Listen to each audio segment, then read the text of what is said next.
మదమెక్కిన భూస్వాములకు తెగబలిసిన కామందులకు తలలో నరసింహం నువ్వేలే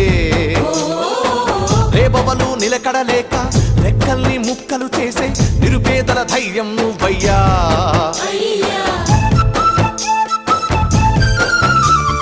మట్టి మనుషులకు తొడగొట్ట నేర్పినావు నోరు లేని మూగ జీవులకు నాలుకైతివా తండ్రి తెల్లవారి లేచి నిన్నే పొద్దు పడుపును చూసేమో పొద్దు వంకేటప్పుడు నిన్నే తలచి దీపం పెడతాము మీలోన ఒక్కడిగా